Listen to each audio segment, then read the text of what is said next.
Dans cette dernière partie, on va parler un peu de traitement sonore pour mixer notre prod et l'exporter.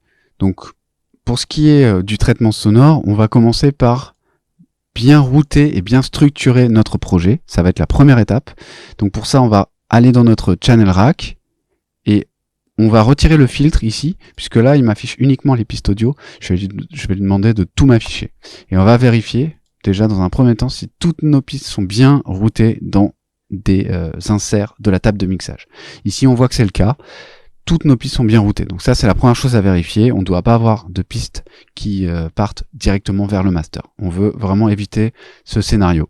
Donc, deuxième chose à faire, ça va être de commencer à regrouper les pistes dans des bus. Donc en fait, les bus, c'est tout simplement des inserts de la table de mixage qui existent déjà, mais on va router, au lieu de router les pistes directement dans notre master, on va créer des étapes intermédiaires en quelque sorte, où on va regrouper plusieurs pistes au même endroit pour pouvoir appliquer un traitement de manière globale.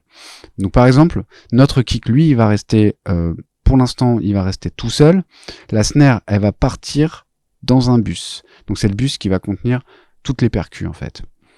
Donc au lieu de l'envoyer direct au master, je vais désactiver cet envoi et je vais utiliser un bus qui n'est pas occupé.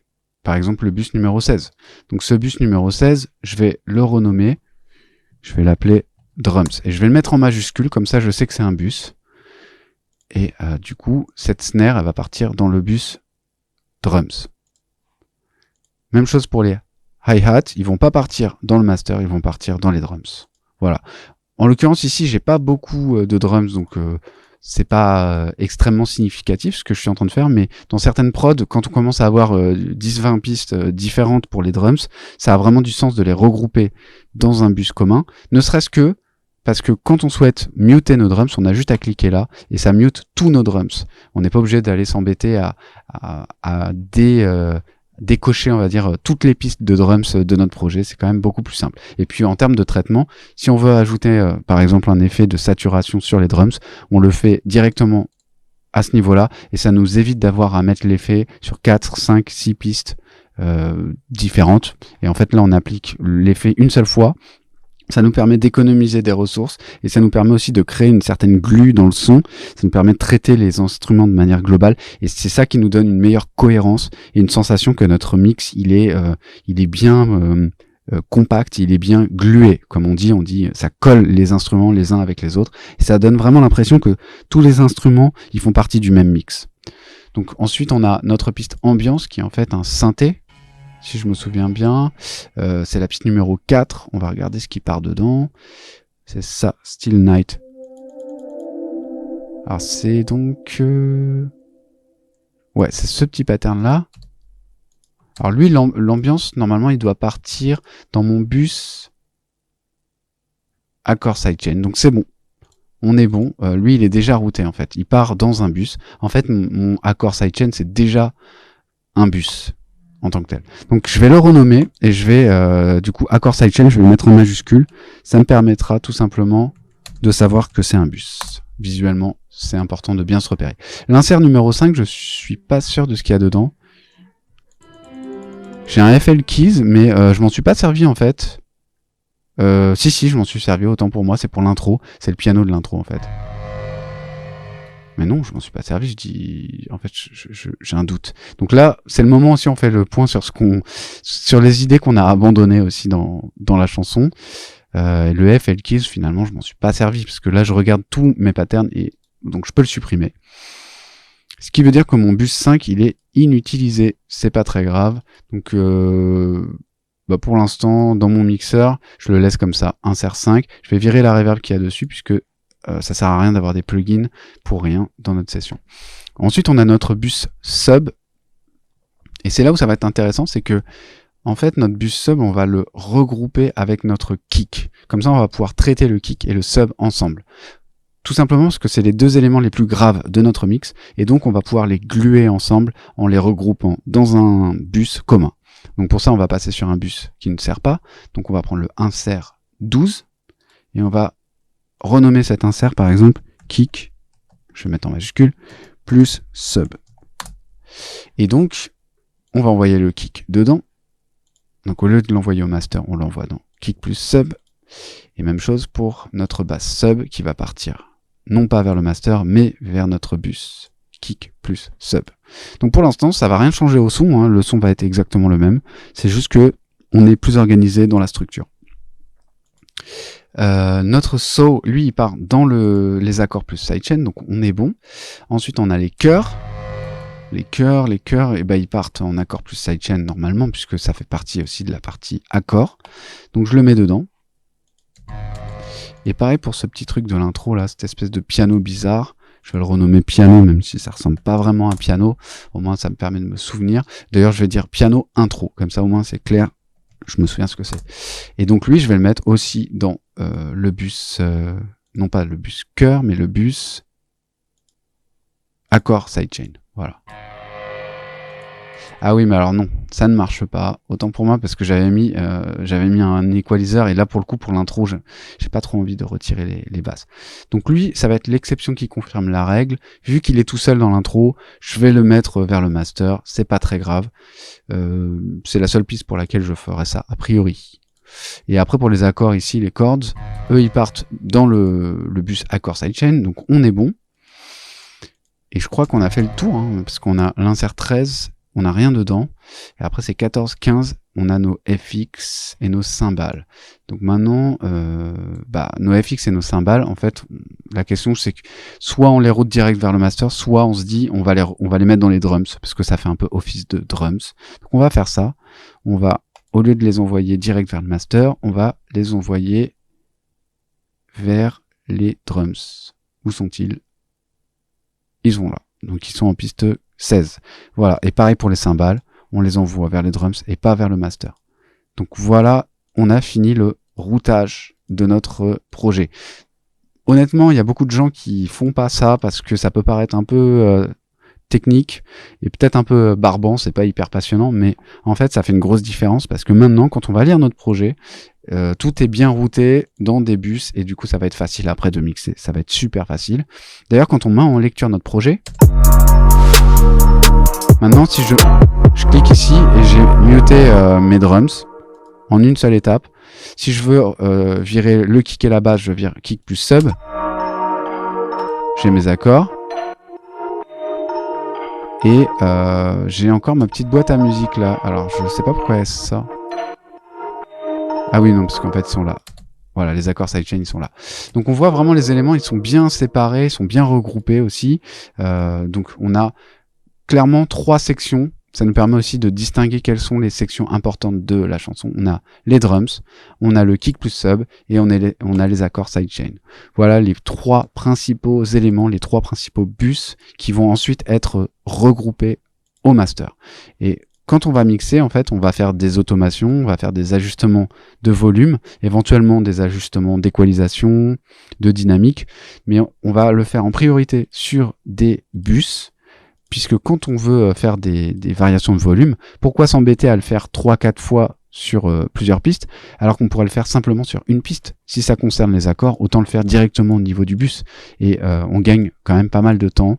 Et surtout, c'est plus intuitif comme manière de travailler, on est beaucoup plus efficace. Un autre moyen d'ajouter du mouvement dans une prod, surtout en phase de mixage, ça va être de créer des automations et on peut faire ça avec les volumes, on peut faire ça avec les plugins.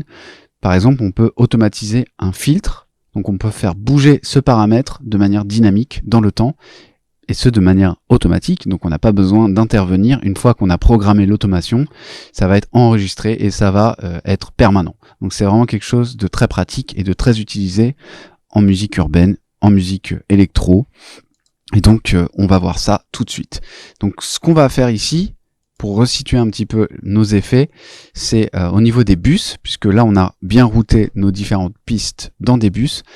Si on fait une automation sur un bus, ça va nous permettre d'appliquer cette automation à l'ensemble des instruments qui sont routés dans ce bus. Donc, c'est vraiment pratique. Et donc, là, on voit sur nos accords, par exemple, ici, accord sidechain, on a notre Fruity paramétrique EQ2 qui est déjà présent sur la piste. Donc ça tombe bien, on va se servir de cet equalizer en fait.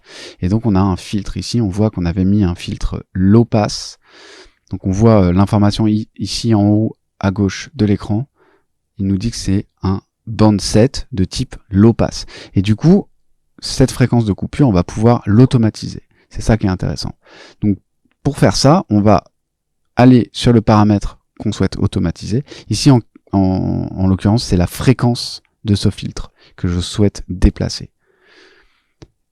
Et donc, pour faire ça, je vais sur la fréquence, donc qui est symbolisée par ce petit potard ici en bas à droite. Donc, je vais faire un clic secondaire, donc à droite sur ma souris, et je vais cliquer sur Create Automation Clip.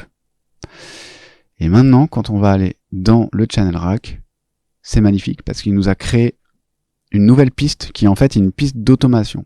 Donc on voit quand on fait le filtrage de nos différentes pistes au niveau du Channel Rack, on a possibilité de tout afficher.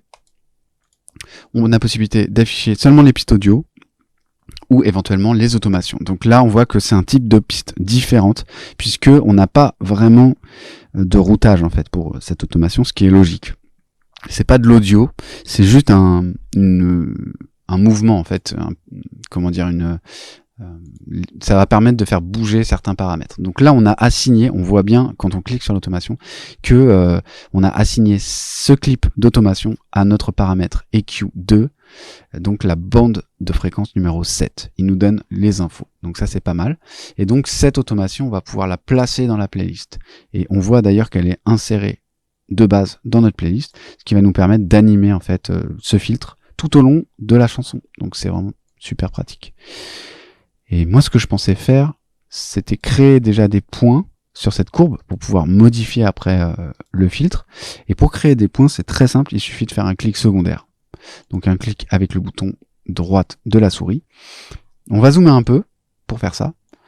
Et par exemple, si on se met au début de l'intro, on va cliquer ici.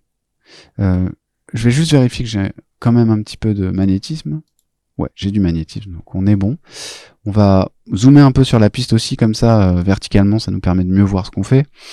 Et donc là, on va ajouter un premier point ici en faisant un clic secondaire. Et on va essayer d'identifier ce qu'on veut faire, en fait, tout simplement. On va faire monter ce filtre pendant l'intro. C'est tout bête. Donc on va mettre un deuxième point ici. Et on va par exemple faire ça. On va baisser les deux premiers points de manière à faire monter ce filtre. Et on va regarder un petit peu ce qui se passe au niveau du plugin. Là on n'a pas de son, c'est normal parce que j'ai fait ça comme un bourrin.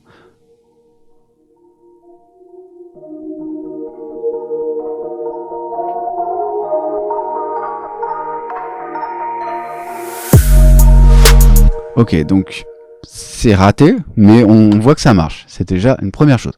Donc on va évidemment modifier un petit peu ça. Première chose qu'on pourrait faire, c'est supprimer ce point-là. Donc on fait un clic secondaire et on lui dit delete. Comme ça, on va commencer l'automation un peu plus tôt, parce qu'on s'est rendu compte que le filtre il était trop bas au début et du coup il coupait tout. On avait quasiment aucune fréquence qui passait, ce qui fait qu'on n'entendait pas bien les instruments. Donc on va relire encore un coup. On va voir si ça fonctionne mieux maintenant.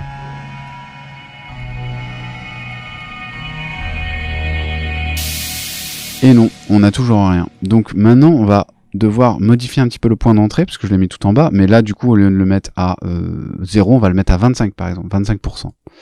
Et on écoute encore. Là, il y a plus de chances que ça fonctionne déjà.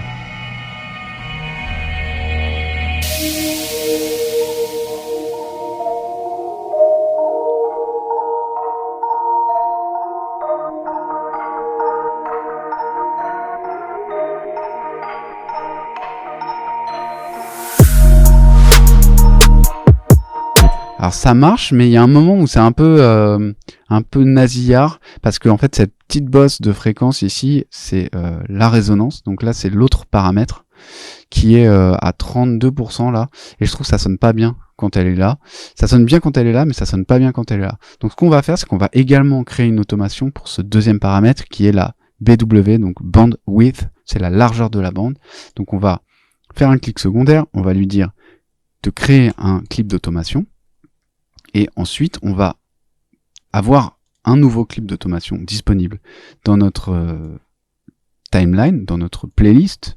Et donc, on va faire suivre un petit peu notre courbe on va faire en sorte que les deux courbes se suivent un petit peu. Donc pour ça, on va ajouter un point ici. On va le mettre à 33%. Et on va faire en sorte que ça débute à peu près à 0. Enfin, pas à peu près d'ailleurs, on va faire débuter carrément à 0. Comme ça, on n'aura pas de boss au début, pas de résonance. Et la résonance, elle va apparaître progressivement. Donc je vais remettre l'intro, encore une fois.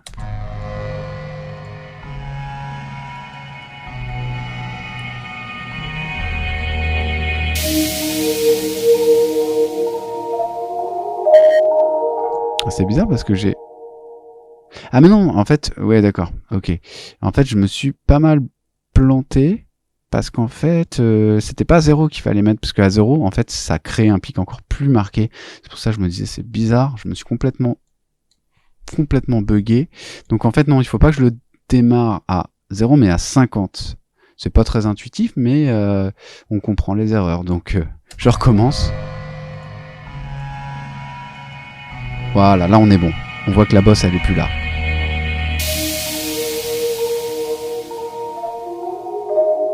On a encore un petit peu quand même. Hein.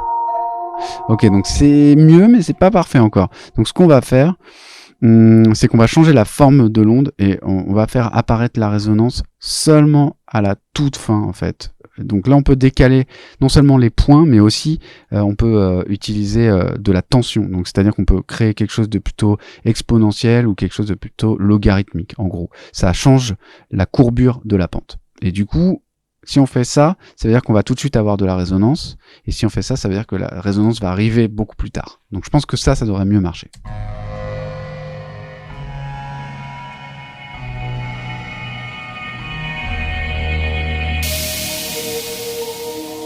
Ça y est, là on est bon. On entend que ça vient de plus progressivement, c'est plus doux. Et ça y est, là on a la résonance qui arrive tout doucement. Ça y est. Et là on est bon.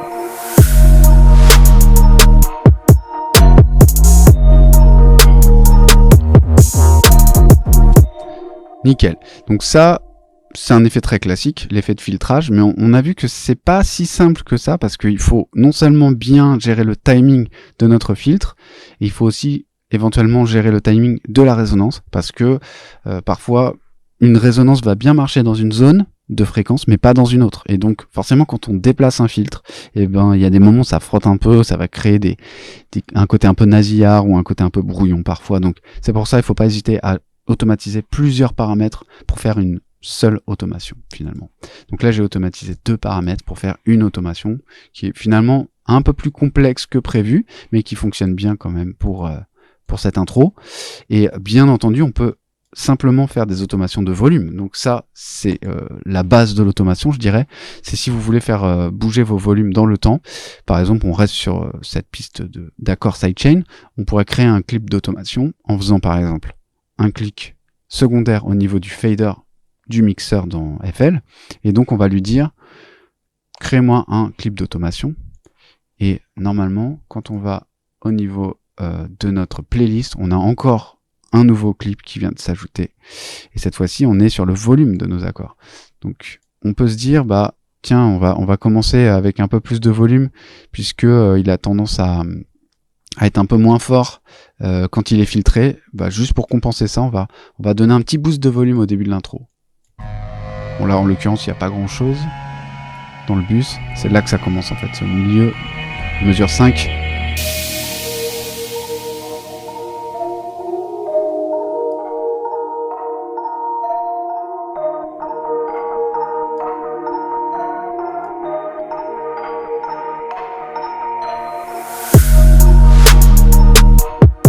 Voilà, donc là on est pas mal.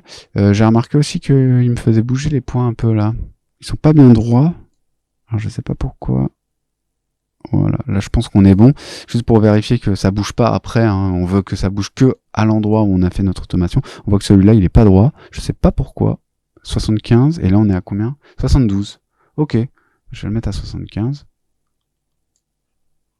Voilà, comme ça au moins on est sur un plateau, ça bouge plus. Et voilà. Donc là, notre intro, elle est terminée. On peut considérer, avec cette automation, on a habillé un petit peu tout ça. Étant donné qu'on est en train de finaliser notre projet, on va s'intéresser à l'équalisation et au filtrage de manière un petit peu plus poussée, puisque maintenant on va vérifier que nos basses sont bien propres pour laisser la place à notre kick et notre sub, ce qui veut dire que tout ce qui n'est pas notre kick et notre sub est censé être bien clean dans les basses. Donc on va vérifier dans un premier temps qu'on a bien filtré nos basses sur tous nos instruments.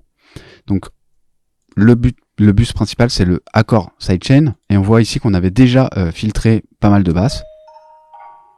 Alors sur l'intro, de toute façon, il n'y a pas grand chose. Si on se prend un passage où on a un peu tout en même temps, on va se mettre ça en boucle. Et on va écouter un petit peu attentivement, voir s'il n'y a pas trop de problèmes dans les basses.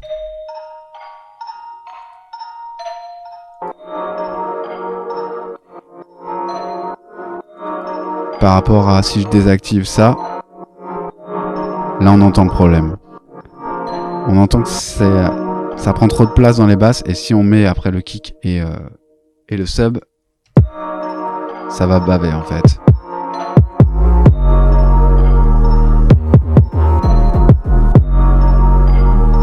On entend que c'est léger, mais il y a une sorte de vou dans le son qui est pas hyper agréable. En fait, la sub, elle est tellement omniprésente dans les basses qu'on peut pas laisser grand chose d'autre finalement. Donc c'est pour ça qu'il faut pas hésiter à être radical sur vos accords, sur tous vos instruments en fait. Autre que la basse et le sub, il faut vraiment couper un maximum de basses. Donc ça, on a deux manières de le faire. Soit on le fait avec un plateau, comme ça, qui permet d'ajouter ou de retirer à partir d'une certaine fréquence. Mais vous pouvez remplacer ce plateau aussi par un high pass. Donc c'est encore plus radical puisque ça coupe tout ce qu'il y a en dessous d'une certaine fréquence. Et là, je me suis mis à 200 Hz. Donc on va comparer le son du high pass par rapport au plateau.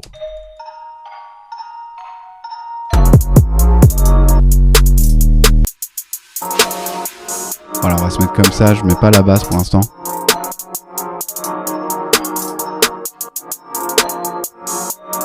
C'est pas mal, c'est propre par rapport à ce que j'avais tout à l'heure.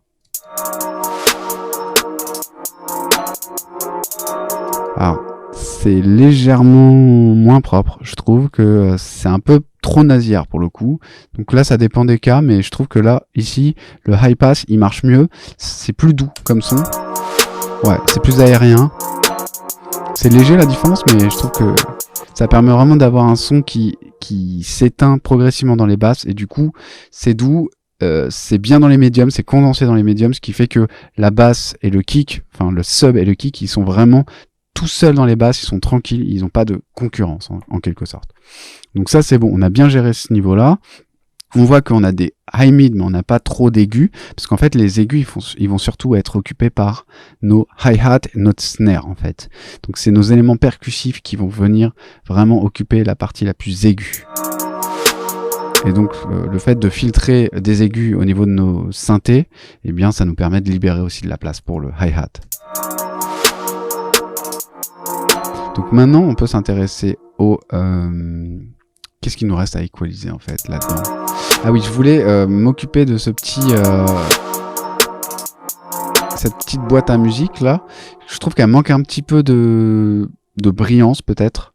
Donc, je vais aller dans le channel rack. Déjà, je vais essayer de la mettre à part, en fait.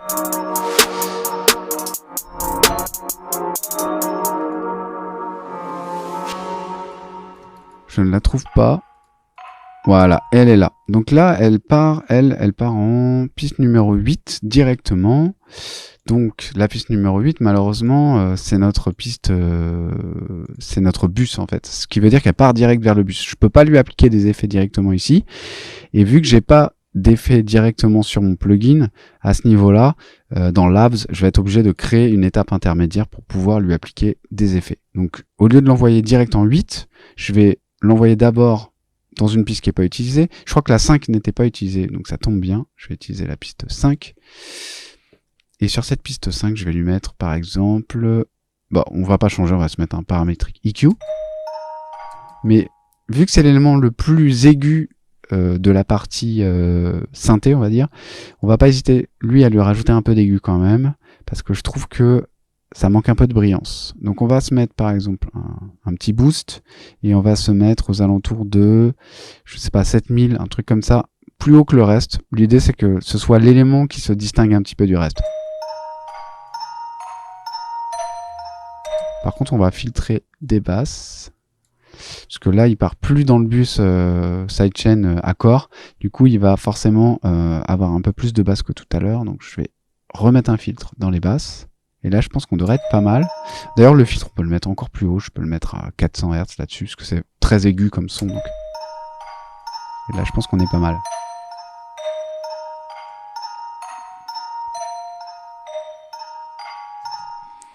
Et ça me permet de démarquer un petit peu cet élément du reste. Et on va voir du coup comment ça sonne dans l'ensemble.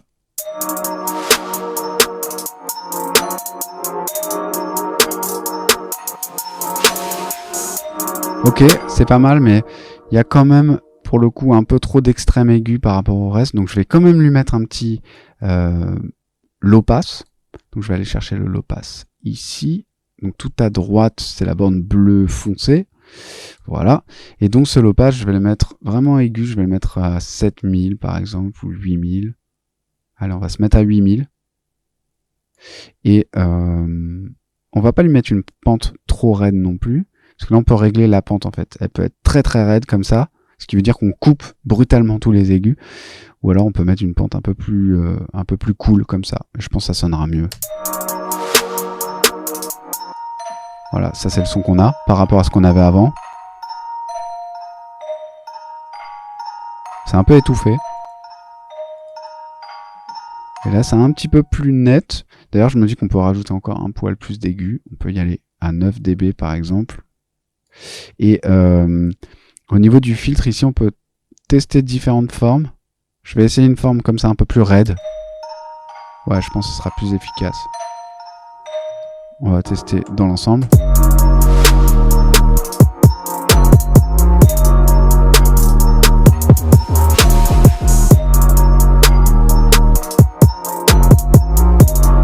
Et on l'entend quand même vachement mieux que tout à l'heure, parce qu'il y a cette plage de fréquence aux alentours de 5-6 000 Hz qui a été filtrée dans le bus, et vu que là je l'ai sorti du bus, eh bien ça me permet de récupérer un peu de la brillance et du coup de le démarquer. Donc on peut pas faire ça avec beaucoup d'instruments, parce que forcément si on fait ça avec tous les instruments, on perd l'intérêt du bus, mais là ça me permet quand même d'avoir un instrument qui flotte un peu au-dessus du reste, et je trouve que c'est ce petit hook, cette petite mélodie là qui tourne, qui fait que ça reste bien dans la tête, et du coup celle-là on peut se permettre de la garder à part. Donc je vais l'appeler par exemple Music Box, et du coup il va falloir peut-être lui ajouter un peu de sidechain par contre, parce que là du coup elle a plus de sidechain, elle est plus dans le bus sidechain, donc je vais quand même lui mettre un petit limiteur en mode sidechain. Donc on se met en mode compresseur sidechain, ça permet de refaire un petit peu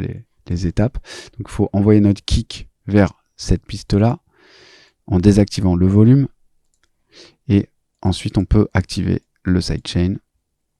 On va mettre le ratio à 4 comme d'hab, et on va baisser le seuil.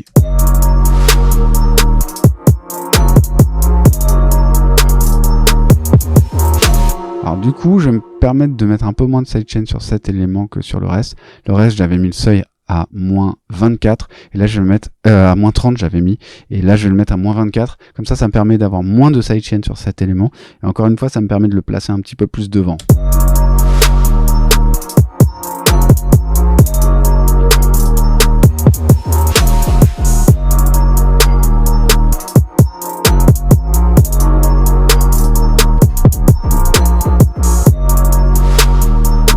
Ouais, et là ça tourne bien.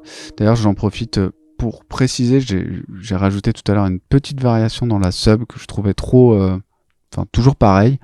Elle tournait sur 4 mesures, et finalement j'ai créé une sub numéro 2, et j'ai juste mis une petite variante dans les notes à la fin. Donc juste pour vous montrer ce que j'avais fait.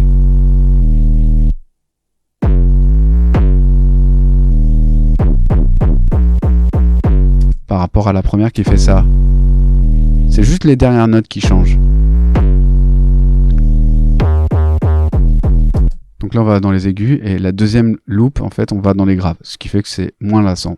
Et aussi on remarque ici que j'ai mis toutes les notes au max en vélocité, sauf les dernières, parce qu'en fait quand les notes sont plus aiguës, elles ont tendance à sortir plus fortes, puisque les notes très graves, elles ont du mal à sortir sur pas mal d'enceintes, et donc il faut bien les booster celles-là. Par contre les notes aiguës, pour éviter que ça casse la tête, on baisse un peu le volume, et j'ai fait ça aussi sur mon sur ma première loupe. En fait j'ai mis tout au max, sauf la fin, pour justement que ce soit un petit peu plus doux, surtout sur ces notes-là, parce que sinon ça donne ça en gros. Par rapport à ça,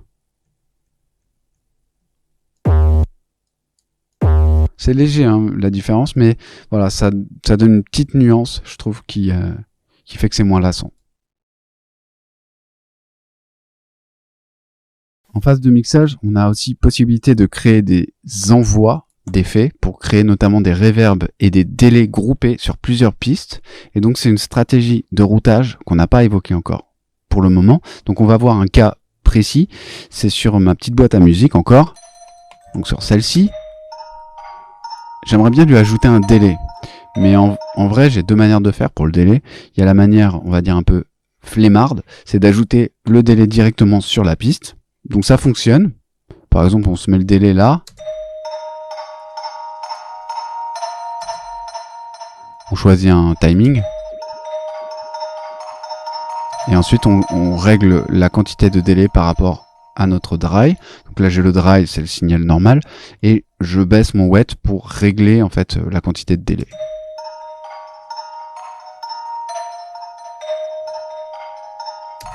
Voilà, donc ça c'est la première manière de faire, très simple. En gros, pour gérer la quantité de délai, c'est juste le dry wet.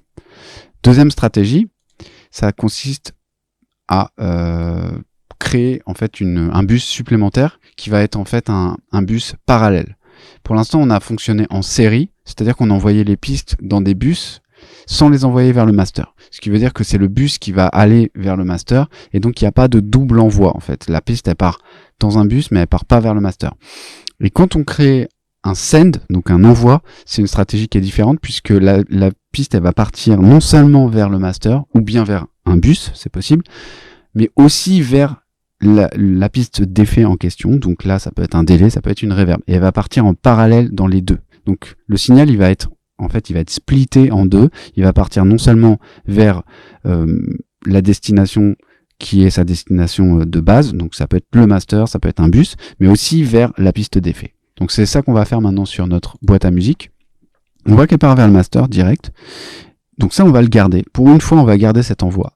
Parce que là, encore une fois, on n'est pas en train de faire un envoi en série, on est en train de faire un envoi en parallèle. Et du coup, ma boîte à musique, je vais l'envoyer en plus vers un nouveau bus. Donc je vais prendre le 13, j'espère que je ne l'ai pas utilisé, je vais regarder quand même rapidement, c'est bon, il n'est pas utilisé. Donc sur mon numéro 13, je vais renommer cet insert en délai, tout simplement. Donc pour l'instant, on a juste le volume qui a augmenté, c'est logique, parce que maintenant ma piste elle sort dans le bus et dans le master, ce qui veut dire que elle sort en double. Donc forcément le volume il augmente. Mais c'est pas fini, puisque maintenant on va pouvoir insérer notre délai. Donc on va garder le même délai, on va prendre le fruited délai 3. Et cette fois-ci, on va faire en sorte que dans cette piste de délai, on ait uniquement du délai et pas de signal dry. Donc le signal dry, c'est tout simplement le signal de ma piste, donc ma music box, qui part direct vers le master. Donc en fait notre dry il est déjà présent, donc on n'a pas besoin de l'activer, ce qui veut dire que sur la output ici on va complètement baisser le dry. Et maintenant on a notre boîte à musique d'un côté et notre délai de l'autre. Ça nous a permis d'avoir un contrôle un peu plus fin finalement sur ce qu'on peut faire. Et en plus, l'avantage de cette technique, notamment avec les reverbs, c'est qu'on va pouvoir créer une reverb qui va servir pour plusieurs instruments. Donc, si vous voulez donner de la cohérence un peu dans le son, et si vous voulez pas utiliser une reverb différente pour chaque piste, ça va vous permettre d'économiser quand même pas mal de ressources, parce que si on met une reverb à chaque fois sur toutes nos pistes, on va finir avec un ordi qui rame en fait. Et en plus, c'est pas le meilleur moyen pour créer de la glue. Comme je disais précédemment, on a tendance à regrouper au maximum les effets quand on peut pour justement créer cet effet d'ensemble de glue. Donc là, on va pouvoir le faire avec le délai. On va régler notre timing par exemple sur 6.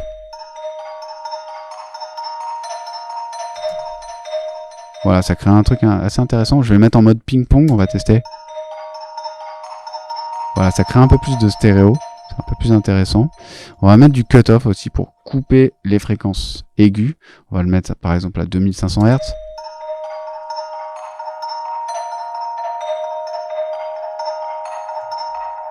Voilà, c'est un petit peu plus... c'est tout fait. Peut-être un peu trop. Je vais le mettre à 4000, on va tester. Ouais, c'est mieux comme ça. Donc maintenant, ce qu'on peut faire, c'est... soit on baisse le volume de la piste délai. Première possibilité, pour mettre moins de délai. Deuxième possibilité, c'est simplement d'envoyer moins de boîte à musique dans le délai. Donc je vais faire ça. Je vais baisser à ce niveau-là. Je vais le mettre à 50% par exemple.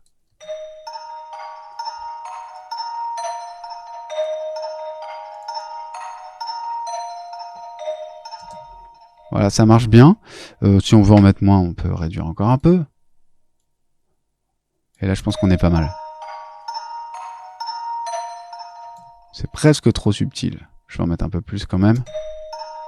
Ouais, là, c'est pas mal. Et voilà mon délai dans un send, donc dans un auxiliaire en fait. On appelle ça, dans certains DAW, on appelle ça une piste auxiliaire. Donc là, dans FL, en fait, ça n'a pas de statut particulier en fait. C'est juste un insert de plus sur notre table de mixage, mais au lieu de s'en servir en série, on s'en sert en parallèle. Donc c'est le routage en fait qui change. Donc c'est pas la même stratégie de routage. Maintenant, dans l'ensemble, on va voir s'il y a d'autres instruments qui pourraient bénéficier de ce délai, justement qu'on vient de créer. Par exemple, les accords ici, si je me mets là-dessus. Alors eux, ils ont pas mal de reverb, mais bon, pourquoi pas. J'ai mon saut aussi qui peut être. Alors lui, il a déjà du délai. On l'entend un petit peu, ouais. Donc c'est pas la peine.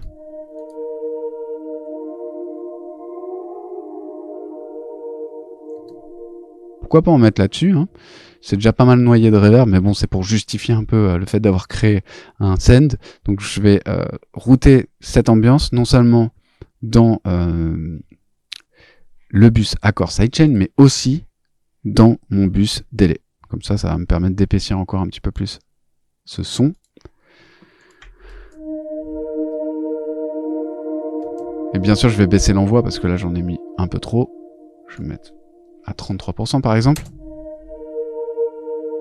Voilà, on voit qu'on a un petit peu de délai, c'est discret, mais ça permet de prolonger un peu le son.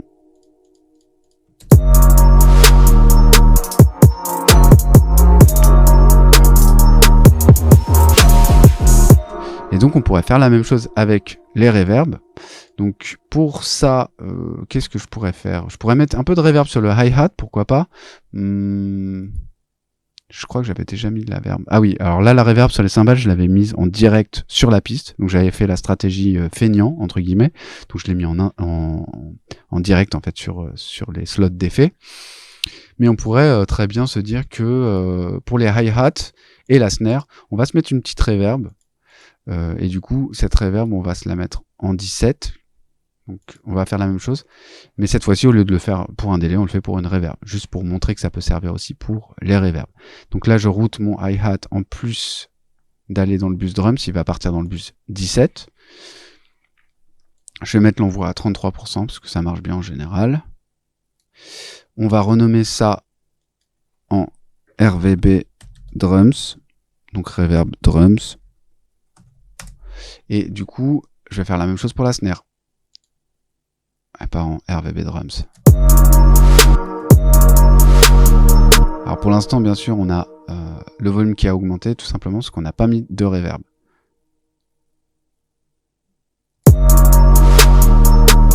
Donc maintenant, il faut qu'on aille chercher une reverb. Donc on peut se prendre la Luxverb, elle marche bien. On va aller voir les différents presets.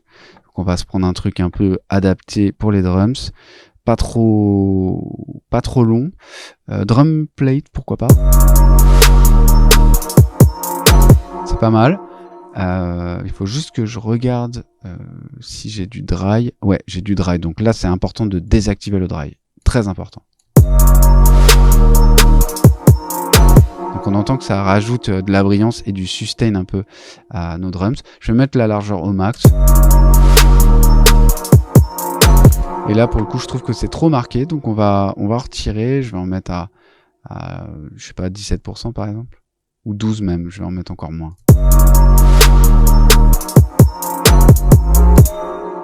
Par contre, sur les hi-hats, je peux en mettre 25% parce que ça marche un peu mieux. Sur la snare, il faut que ça reste quand même sec. Donc si je mets trop de reverb, on va perdre le côté sec et claquant de la snare. Ah, c'est toujours trop en vrai, hein. Donc je vais mettre 7% sur la snare. Voilà, on est bien, là c'est discret. Finalement, si on écoute les hi-hats, je sais pas si vous discernez, il y a une petite reverb, ça fait une petite touche de comme des petites étincelles un peu par-dessus. Donc c'est pas obligatoire, mais là c'est juste pour vous montrer cette stratégie appliquée à une reverb.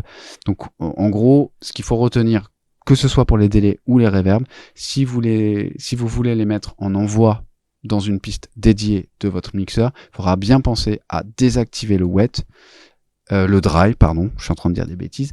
Il faudra bien penser à maintenir le wet et à désactiver le dry. Très important. Donc, une fois que vous avez fait ça, ça vous permet d'avoir uniquement du signal wet, c'est-à-dire du signal d'effet, dans cette piste dédiée, donc pour le délai ou la reverb. On arrive dans la dernière étape de la production et là, on va parler un petit peu de rendu final. Donc, on va parler surtout de volume. On cherche à exporter notre track avec un certain volume, une certaine densité pour qu'elle paraisse bien raccord avec les autres pistes qui peuvent être présentes sur les plateformes de streaming. Par exemple, si vous êtes dans une playlist et que votre track sonne beaucoup moins forte et beaucoup moins dense que les autres, forcément les gens vont avoir l'impression que c'est moins bien produit, que ça a été moins bien travaillé, que c'est moins professionnel tout simplement. Donc pour éviter d'avoir ce problème, il faut se soucier un petit peu de ça au moment du mixage et pas forcément au moment du mastering, parce qu'on parle beaucoup du mastering comme moyen de booster le son et d'obtenir un rendu professionnel, mais en fait ça se joue surtout dans le mixage. Normalement le mastering, on n'est pas censé faire grand chose au moment du mastering, on est censé gérer vraiment la fin, on va dire, du traitement, mais de manière très douce et transparente. Donc si on se retrouve à complètement compresser ou écraser une chanson au moment du mastering, c'est le signe qu'on a mal géré quelque chose au niveau du mixage. L'avantage, c'est que avec notre stratégie de bus ici, ça va être très simple à faire. On va juste devoir clipper et limiter nos bus et peut-être certaines pistes. L'idée, ça va être de scier un petit peu les pics qui sont problématiques, notamment au niveau de notre kick et au niveau de notre snare. Tous les éléments qui sont percussifs en fait, qui vont avoir tendance à beaucoup sortir, il va falloir éventuellement les clipper un petit peu pour justement se garder de la marge au moment du mastering. Le mastering, ça va se passer sur notre piste master. Et donc là, ce qu'on a de base sur notre piste master, c'est un limiteur de chez FL Studio, donc c'est le Fruity Limiter. Franchement, il est super bien ce limiteur. Je trouve qu'il marche bien, surtout pour les styles urban et électro. Mais on va quand même vérifier qu'on n'est pas en train d'écraser notre track. Donc ici, ce qu'on peut voir ici, c'est que le limiteur il fait pas grand chose, donc c'est plutôt une bonne nouvelle. Ça veut dire que là on n'est pas en train d'écraser pour l'instant notre mix, donc on est bon, on peut continuer à travailler. Si jamais c'était le cas, il faudrait soit réduire le gain en entrée de limiteur, mais honnêtement, dans ces cas-là, il vaudrait mieux baisser directement les pistes sur votre table de mixage pour rentrer un petit peu moins fort dedans. Mais là, en l'occurrence, la plupart du temps, on se retrouve à limiter un tout petit peu ici et c'est bon, on est dans les clous. Donc là, ce qu'on veut, c'est juste gérer un petit peu la dynamique de nos drums et éventuellement de nos synthés, de manière à pouvoir ensuite, dans un second temps, pousser le gain ici. L'idée, ça va être de masteriser notre track ou à défaut de la masteriser, on va essayer de l'exporter avec un niveau satisfaisant. Et ici, ça va se jouer tout simplement au niveau du gain du limiteur. Donc là, n'hésitez pas à baisser votre volume sur votre casque, si vous écoutez au casque, ou même sur vos enceintes. Parce que là, je vais monter un peu le gain, juste vous montrer ce que ça fait au niveau du limiteur quand on pousse un petit peu la sortie.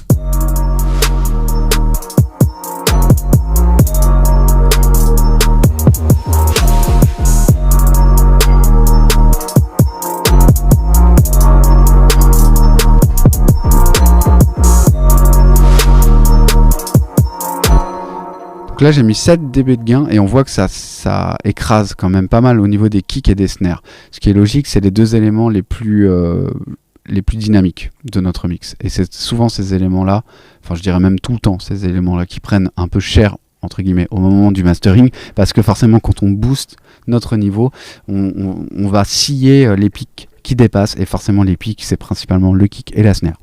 Donc là, ce qu'on entend, c'est que ça devient un peu fouillis quand je booste. Le son n'est pas mauvais, mais ça devient quand même un petit peu crade et surtout on perd en impact au niveau de nos drums. On perd de la patate en fait. Donc je vais revenir à 0 ici. Je vais faire un Alt-clic, comme ça me permet de remettre le paramètre à 0. Et on va voir comment on peut essayer de gérer ça en amont. Donc au lieu de le faire au niveau du limiteur là et d'écraser nos pics, on va essayer de les gérer en amont, c'est-à-dire au niveau de nos bus. Donc on va commencer par le bus kick plus sub.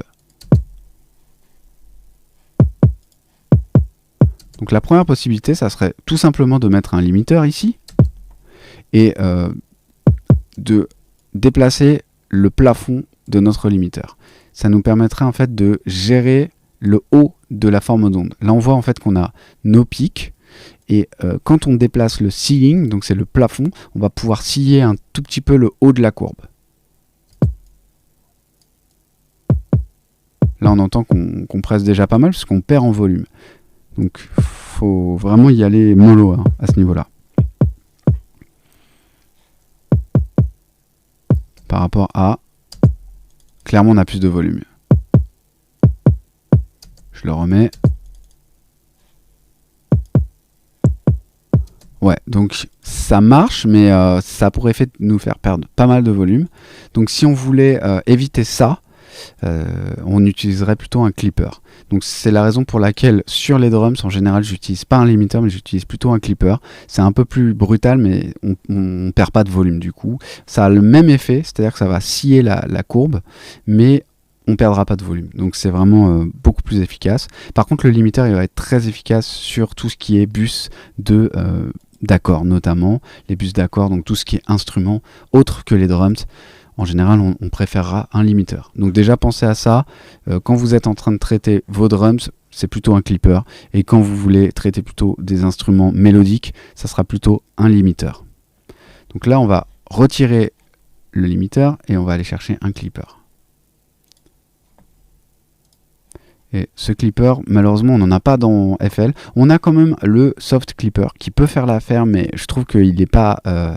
il est trop soft justement et du coup il va pas être très efficace. Il fonctionne mais il y a mieux, on va dire. Je vais vous montrer ce que ça donnerait. Je vais mettre le seuil tout en bas et juste pour vous faire comprendre en fait ce qui se passe, il faut regarder le niveau auquel tape en fait notre kick ici. D'ailleurs je vais mettre la sub en même temps, ça sera mieux quand même. Donc on voit que là ça tape toujours au même niveau et on tape dans le vert à la limite de l'orange ici. Donc on est, si on regarde le volume qui s'affiche dans la fenêtre en haut à gauche, on est à moins 6 dB en fait. Donc ça veut dire qu'on a 6 dB de marge au-dessus. Donc c'est bien. Si je retire le soft clipper, qu'est-ce qui se passe? Eh bien on tape à moins 3. Et on voit qu'on a perdu 3 dB en fait de marge. Et ça, c'est pas anodin comme différence parce qu'au moment du mastering, ça veut dire que notre track, notre chanson dans sa globalité, elle sera 3 dB moins forte, ce qui est énorme en fait. Donc là, si on clip pas notre kick et notre sub, en fait, notre track, elle aura pas de volume, tout simplement. C'est aussi simple que ça. Donc là, le soft clipper, il fait quand même le taf parce qu'on voit qu'on gagne 3 dB. Mais maintenant, on va essayer avec ce qu'on appelle un hard clipper. Et ça, on en trouve un chez Air Windows. Donc il est gratuit. Je vous conseille d'aller le chercher chez Air Windows. On va aller chercher dans More Plugins. On va se prendre par exemple le Clip, tout simplement. Clip Only. Il s'appelle Clip Only. Donc c'est... alors ce qui est marrant avec ce plugin, c'est qu'il n'a pas d'interface. Il est... en fait, il y a même pas de bouton en fait, dessus. Il fait rien du tout. C'est un plugin vide en fait, en quelque sorte. Donc là, il va rien faire, hein, en l'occurrence. Parce que ça tape toujours à moins 3,70. En fait, ce qu'il fait lui, Clip Only, c'est qu'il va scier tout ce qu'il y a au-dessus du 0. Là, en l'occurrence, on est à moins 3, donc il se passe rien. Mais la petite technique, c'est d'aller chercher un plugin de gain. Donc on peut se prendre, pareil chez Air Windows, il y a un plugin qui s'appelle Purest Gain, qui permet juste d'ajouter du gain, tout simplement. Et c'est bien pratique, utilisé en conjonction avec le Clip Only. Donc là, par exemple, si je mets le Purest Gain avant le Clip Only, puisqu'on est d'accord que l'ordre des plugins ici a une importance. Donc, si vous utilisez la molette de votre souris, vous pouvez changer l'ordre des plugins, et ça va être déterminant dans le rendu final. Là, ce que je vais faire, c'est que je vais ajouter du gain en amont de mon Clip Only. Par exemple, je vais lui donner 9 dB de gain, pour essayer d'être un peu bourrin. On va vraiment clipper pas mal notre kick. Par contre, ce que je vais faire, c'est que je vais ajouter en sortie de Clip Only, je vais ajouter un autre plugin de gain. Ça, c'est important. Donc, on va aller chercher le même plugin qui s'appelle Purest Gain et on va le baisser de 9. Ce qui veut dire que le volume sera subjectivement le même. Et ça, c'est le but de la manœuvre. On a d'un côté 8,95 dB de gain et de l'autre moins 8,95. Donc, finalement, le signal est le même. La seule différence, c'est qu'entre les deux, on a mis un clipper qui va scier tout ce qui dépasse, en quelque sorte. Donc là, c'est un peu bourrin. Hein. On entend que ça fait un peu saturer le kick, c'est un peu crade. Mais ce qu'on observe, c'est que maintenant, ça tape à moins 9. Moins 9, alors que tout à l'heure, avec le soft clip, on tapait à moins 6. Et là, donc, on a gagné encore 3 dB. Donc là, c'est vraiment dans l'optique, si on voulait masteriser notre chanson hyper forte, si on veut que ça tape à mort. Donc là, c'est peut-être un peu trop, parce que je trouve que le son est trop crade. Donc au lieu de 8,95, je vais essayer 7,5 par exemple. Donc là, même chose en sortie, je vais mettre moins 7,49. Comme ça, en entrée, on booste de 7,49. Et en sortie, on atténue de 7,49. Et là, ça marche. Et là, on voit que ça tape en moins 8, quoi. Donc, on a 8 dB, c'est énorme. 8 dB de marge. Donc là, on est bon. Sur le kick plus sub, on est content. Donc ça, c'est la première chose à gérer. On va écouter dans le mix maintenant.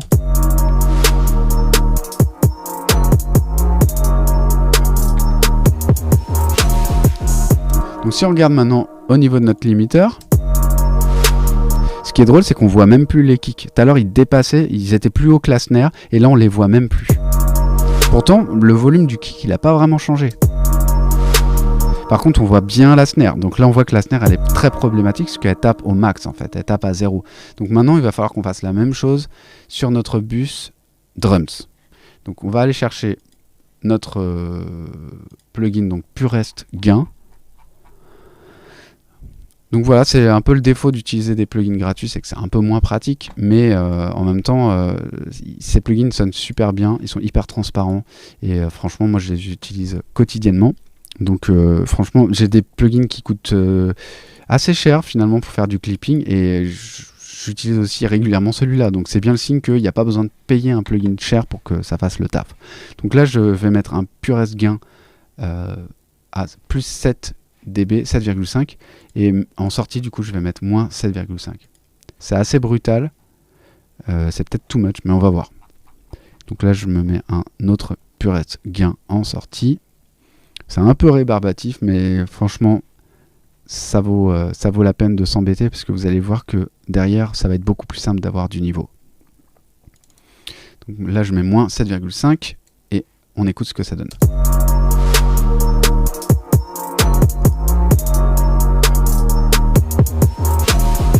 Bah franchement, la snare, elle est toujours forte en volume. Elle a un petit peu moins d'attaque que tout à l'heure. Si on compare en solo, là, on va se la mettre en solo. Là, on voit qu'elle tape à moins 8 dB. Alors que quand on supprime notre Purest Gain, elle a un tout petit peu plus d'attaque et elle tape à moins 2,5. Donc c'est énorme. La différence, c'est 6 dB de volume qu'on va perdre potentiellement sur notre chanson au global. Donc c'est à vous de voir. Est-ce que vous voulez garder tout le punch dans la snare, mais au prix de derrière un master qui sera vraiment très bas en volume. Honnêtement, vu le style de musique, la trap, on veut quand même que ce soit bien dense. Donc là, je vous conseille de clipper aussi votre snare. Donc maintenant qu'on a fait ça, si on regarde au niveau du Fruity Limiter, on voit que notre snare, au lieu de taper sur la ligne blanche, elle tape bien en dessous là. Ce qui veut dire que maintenant on est tranquille. Si je veux remettre du volume, donc là, n'hésitez pas à baisser le volume de votre casque parce que ça va pousser un petit peu. Là j'ai mis plus 7.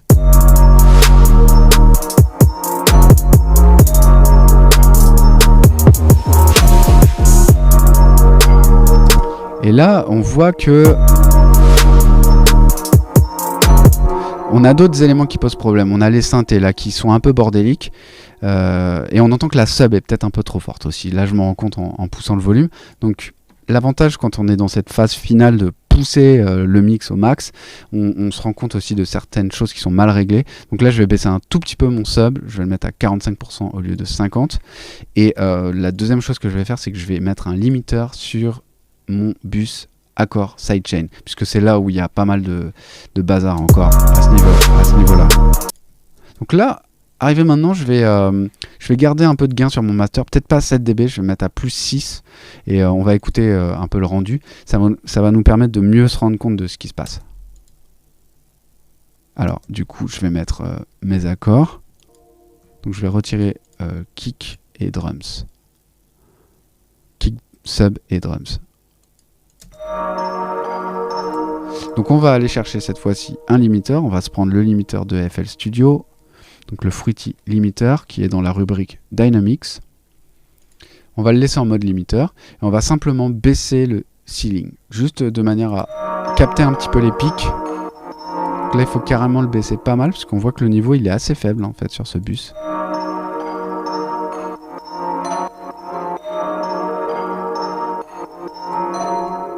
Donc ce qui est intéressant de regarder là, c'est de voir à combien ça tape maintenant. Donc là on voit que nos pics ils sont à moins 17. Moins 17,5. Et si je retire mon limiteur, ils sont à moins 16, moins 15 parfois. Donc on gagne pas énormément. Donc je vais baisser encore un tout petit peu le seuil, mais pas de beaucoup parce que c'est pas le but d'écraser non plus nos accords. Le but c'est juste d'avoir un petit peu de marge et que ça permette de booster ensuite notre master sans avoir à écraser nos synthés.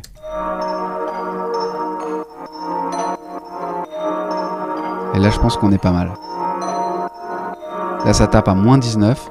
Quand je retire le limiteur, ça tape à moins 15. Et on entend même que ça devient un peu envahissant, ça déborde un peu en fait. Et quand on met le limiteur, je trouve que ça sonne limite mieux parce que c'est un peu plus compact, c'est un peu plus... ça se comporte un peu mieux en termes de dynamique, je trouve. Et maintenant on va remettre le kick et la sub.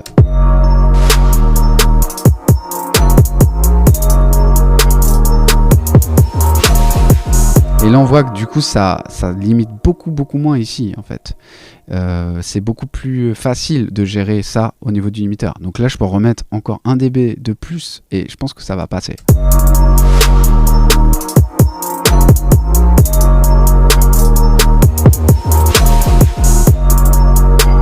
Alors à ce niveau-là, à plus 7, je trouve que la sub est encore un peu trop forte.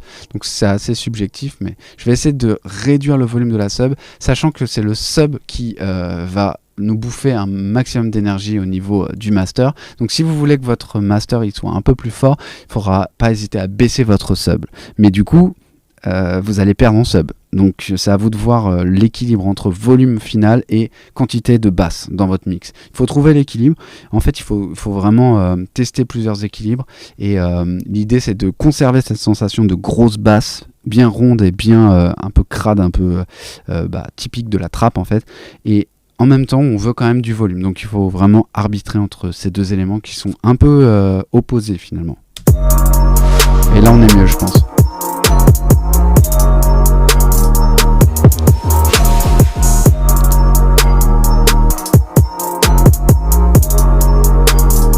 Et ouais, et là on est pas mal, on va voir comment ça se comporte dans l'intro, à combien ça tape au moment de l'intro, mais je pense que là c'est plutôt pas mal pour l'export en termes de volume.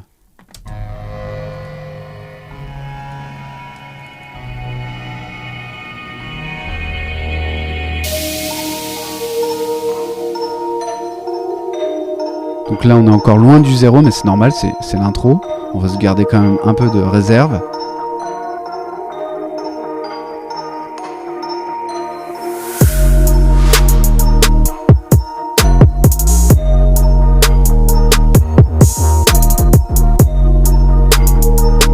Ouais, on est pas mal. Clairement, on est pas mal. On voit que on a de la dynamique, on a de la réserve de dynamique. On pourrait pousser encore plus si on le voulait, mais du coup, on écraserait un petit peu le mix. Et là, je trouve ça dommage. Je trouve que ça marche bien comme ça. On a de la patate, on a quand même du niveau. Donc, on a un bon équilibre. Si vous voulez masteriser vous-même votre track, il va falloir aller chercher des plugins qui sont un petit peu plus spécialisés. Avec FL Studio, on a un bon limiteur, mais malheureusement, pour le mastering, on va pas pouvoir se servir des autres outils qui sont, à mon avis, un peu limites en termes de qualité pour le mastering. Par exemple, on a le multiband compresseur, qui est un compresseur bien pour des pistes, mais franchement, pour le master, c'est un peu trop crade comme son. Du coup, je vais vous montrer juste qu'est-ce que ça pourrait donner de masteriser une track avec quelques plugins autres que ceux fournis par FL Studio. Donc à la place du limiteur, on pourrait commencer par aller chercher un plugin de chez Softube qui s'appelle le Vice Compressor Limiter. Du coup, pour l'instant, je vais désactiver le limiteur de FL et on va commencer par lui mettre du gain en entrée, parce qu'en entrée on avait mis 7 dB, donc pour essayer de comparer un petit peu à armes égales, on va mettre le même volume ici. Encore une fois, le volume là va être un peu fort, donc n'hésitez pas à baisser dans votre casque. Là je suis donc sur une entrée dans mon compresseur limiteur à plus 7 dB, de la même manière que dans le limiteur de FL j'étais à plus 7 dB de gain. Voilà, comme ça me permet de bien les comparer. Donc je vais aller sur la phase qui tape un peu, parce que là de toute façon ça va pas faire grand chose.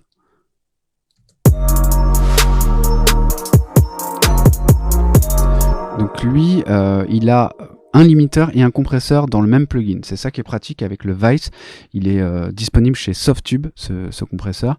Et ce qui est pas mal, c'est que il limite le signal, mais il peut le compresser en amont du limiteur. Donc ça permet de traiter le signal en 2 étapes, plutôt que de le faire tout au niveau du limiteur, ce qui est un peu bourrin parfois. Là, on va pouvoir compresser un petit peu avant de limiter. Alors pour ça, ce que je fais en général, c'est que je désactive la fonction ni. C'est un peu comme un comme le soft clip qu'on avait vu tout à l'heure. On a le soft clip et le hard clip. Et bien là, quand je mets le ni à fond à droite, ça fait une compression qui est soft. Alors que là, dans ce style, je veux quelque chose de plus binaire. En fait, c'est on-off, mais il n'y a pas trop d'entre-deux. Donc là, on désactive cette fonction ni. Et ce qu'on va faire, c'est qu'on va baisser le seuil jusqu'à observer un petit peu de compression ici. Alors, je sais pas pourquoi il veut pas la barre d'espace là. Et là en fait pour l'instant on voit qu'on a uniquement le limiteur qui fonctionne, mais pas le compresseur. C'est la première jauge ici. Donc on va baisser le seuil et ça y est, là on compresse. En gros on a la première jauge qui correspond au compresseur et la deuxième jauge rouge qui correspond au limiteur. Donc l'idée c'est de compresser un petit peu avant de limiter. Je remets encore un coup. Donc là on voit qu'on a 1,7 dB de compression et on a 3 dB de limiting. C'est ça que ça nous dit. On voit au niveau des petits chiffres en bas.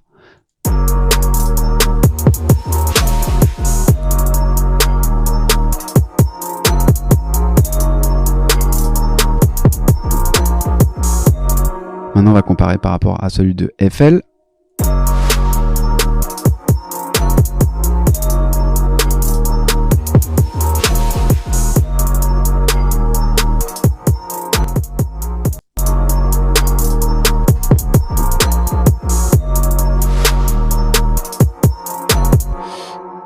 Et ben il se défend plutôt pas mal. C'est pour ça que j'aime bien moi le Fruity Limiter. Je trouve qu'il fait bien le taf. J'entends que le Vice est un peu plus clean, donc ça vaut, est-ce que ça vaut les 200 € pour acheter ce plugin? C'est à vous de voir, mais il y a une petite différence effectivement au niveau du rendu, mais encore une fois, le Fruity Limiter, il se débrouille bien. Après, il y en a un autre qui est un peu moins cher et qui marche bien aussi, de chez toujours Softube, c'est le Vice, toujours. C'est des Suisses, ils sont très forts pour ça. Pour l'audio, ils sont très balèzes. Donc il y a le Vice MM1. Donc c'est une version encore plus simple à utiliser que le compresseur limiter, et il est souvent en promo aux alentours de 90 € je crois, peut-être même 70, il me semble l'avoir vu vraiment plus bas celui-là, et donc il a l'avantage d'être beaucoup plus simple parce que là on va juste avoir 5 styles de compression et un limiteur qui est automatiquement appliqué en entrée. Donc ça c'est vraiment super, je trouve, pour les gens qui veulent pas se prendre la tête avec les réglages. J'essaie juste de voir mon gain où il est, parce que j'ai le gain du limiteur, mais j'ai pas de gain en entrée. Ouais, ça c'est un output trim. Donc on va pousser le gain du limiteur, on va le mettre à plus 7. Encore une fois, c'est pour comparer. Et ici, ce qu'on va faire, c'est qu'on va comparer 3 styles de compression. Il y a le wide, le punch et le loud. Donc le wide, il va nous écarter un peu les éléments du mix, il va nous créer une stéréo plus large. Parfois, ça fait sortir les reverbs et ça peut être un peu bordélique, mais il y a certains mix sur lesquels ça fonctionne super bien. Le mode punch, il va nous aider à conserver l'attaque des drums, mais c'est pas celui qui va sonner le plus fort en général. Et après on a le mode loud, forcément, qui va privilégier la sensation de loudness, donc c'est celui qui nous donnera le plus de perception de volume, mais parfois ça va nous bouffer un petit peu les drums, donc il faut voir en fait. Après, transparent, c'est plus pour du jazz et du classique, donc c'est pas vraiment celui-là qu'on va utiliser, et DS c'est très particulier, donc on l'utilisera pas aussi ici. Donc on va vraiment juste switcher entre ces 3 modes, et après on peut choisir la quantité de compression simplement en réglant ce potard ici. Donc je vais commencer à 50% et on va comparer les 3. Donc là on est en wide par rapport au loud.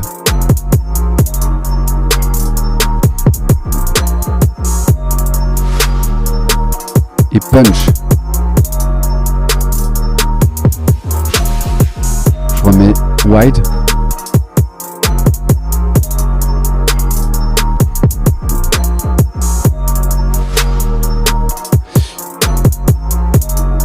Ouais, la différence elle est pas si énorme que ça. J'ai trouvé que avec le loud on conservait un peu plus de sub dans le son, donc j'aime bien. Je trouve que ça donne un gros son, donc ça marche bien dans ce type de prod. Maintenant on va le comparer avec le Fruity Limiter. Donc là on est sur le Fruity Limiter.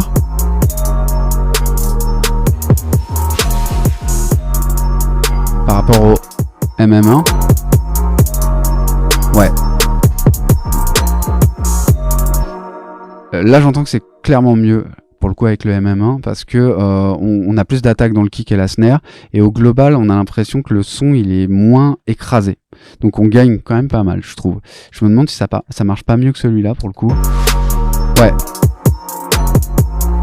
Dans celui-là c'est plus clean, mais j'entends un peu plus la compression, j'entends que le son il pompe un peu, et vu qu'on a mis du sidechain, j'ai pas trop envie d'écraser avec un compresseur sur mon master.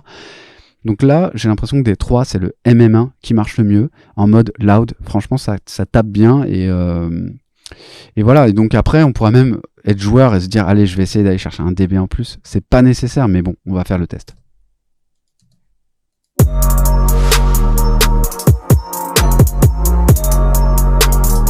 Bon bah j'aime pas parce que c'est crade. Je trouve que la snare elle devient crade et ça marche pas. Donc là on sent qu'on a atteint le niveau en fait idéal pour la track. On est à plus 7 et on a a priori le Vice qui marche le mieux. Enfin, je trouve personnellement que le MM1 c'est celui qui sonne le mieux dans ce cas-là, et ça tombe bien parce que c'est le moins cher des deux. Donc vraiment, si vous cherchez un plugin pour masteriser sans trop vous prendre la tête et que vous voulez investir quelques dizaines, enfin là pour le coup on est plutôt aux alentours de 100 €, mais là ça peut valoir le coup pour avoir un son bien produit, enfin bien masterisé en tout cas.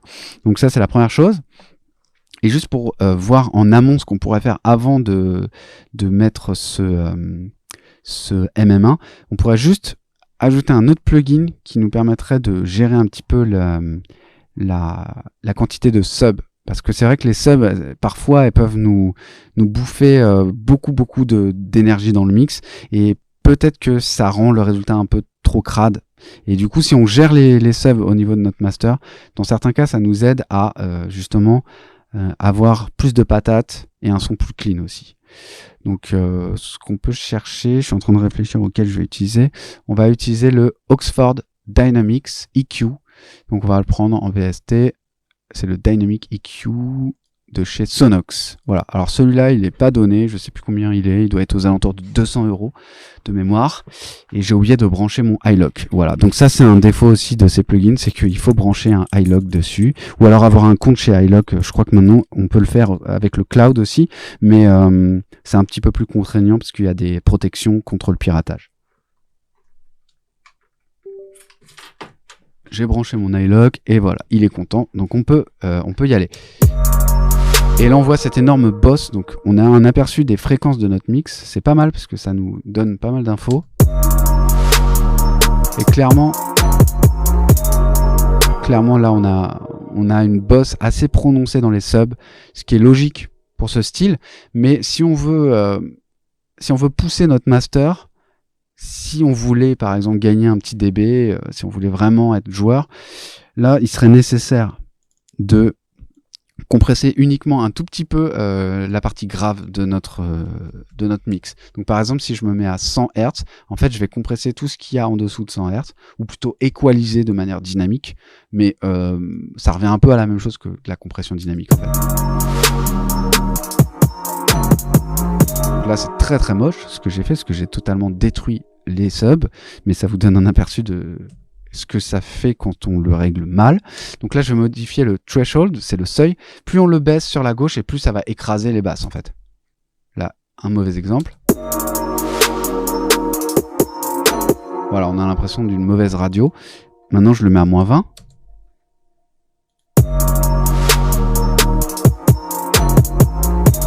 C'est déjà un peu mieux, mais c'est pas nickel. Je trouve qu'on perd trop en sub.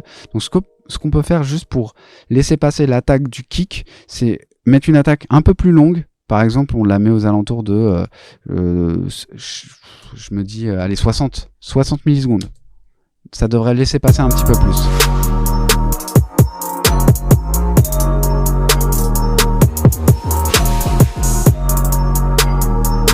Par rapport à ça,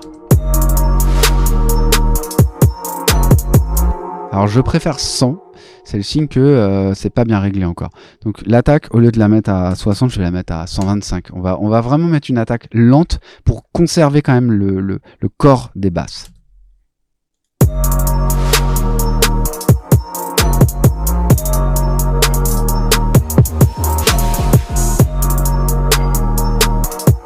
Voilà, et maintenant, pour que ce soit encore moins prononcé, on va mettre un seuil un petit peu plus haut pour que ça compresse encore un peu moins les basses, et je pense qu'on sera pas mal. Voilà. Et là on est pas mal.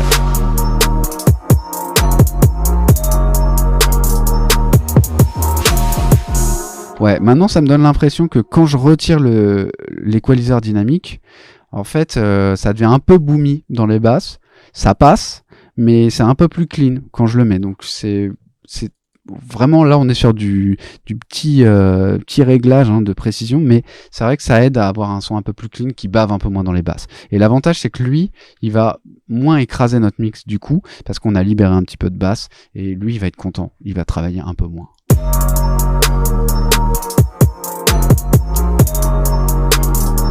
Donc si je voulais aller chercher un peu de loudness, je pourrais aussi, au niveau du Vice MM1, lui donner un peu plus de compression. Pourquoi pas, on peut tester.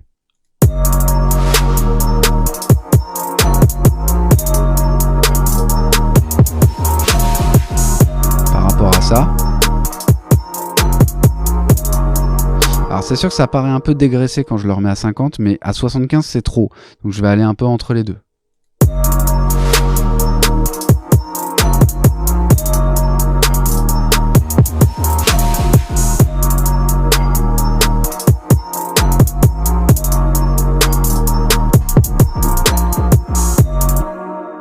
Voilà, et là on est pas mal, donc en réglant ça, ça permet de gagner encore un peu de densité, ça muscle un petit peu le rendu global, et ça c'est possible parce que on a géré un petit peu les infrabasses en amont. Donc après, en mastering, on a d'autres techniques qui fonctionnent pour donner un peu d'air, donc c'est le dernier truc que je vais vous montrer qui fonctionne bien, ça serait de se mettre un equalizer, alors lequel je vais mettre? Je vais mettre... on va rester sur du FL Studio comme ça, c'est des choses que vous allez pouvoir tester directement.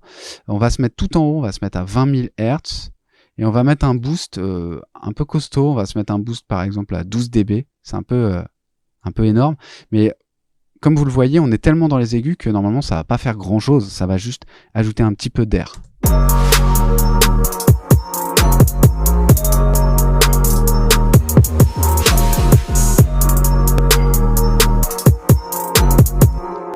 Alors là, il est en mode haute qualité. Je vérifiais juste ça parce que si le mode HQ est désactivé pour le mastering, c'est vraiment pas adapté.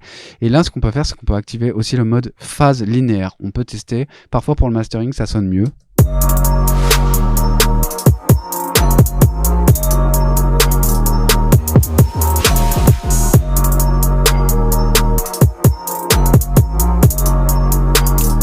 Et maintenant, je vais le retirer.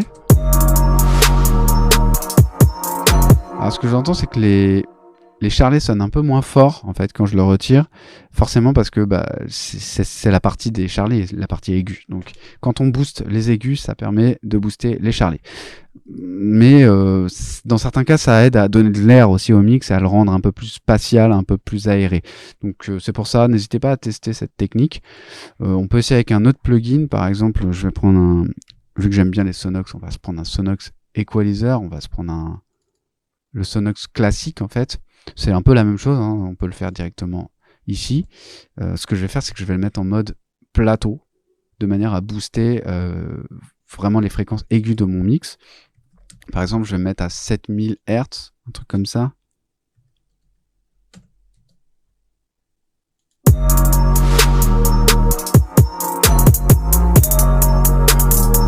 Bon là on entend que c'est vachement marqué comme effet, donc on va peut-être pas en mettre autant. Là au lieu de me mettre à 20 000, je me suis mis à 7000, justement pour que l'effet soit encore plus prononcé.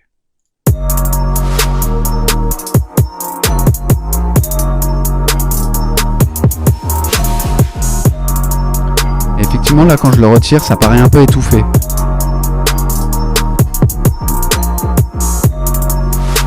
Voilà, ça donne un peu d'agressivité, mais ça donne de la clarté en même temps, donc c'est pas mal. Après, on pourrait le tester, au lieu de le mettre à 7000, on le met à 20 000, c'est plus haut, donc forcément ça va avoir beaucoup moins d'effet. Du coup, on va se permettre de mettre un peu plus de gain. On va essayer comme ça.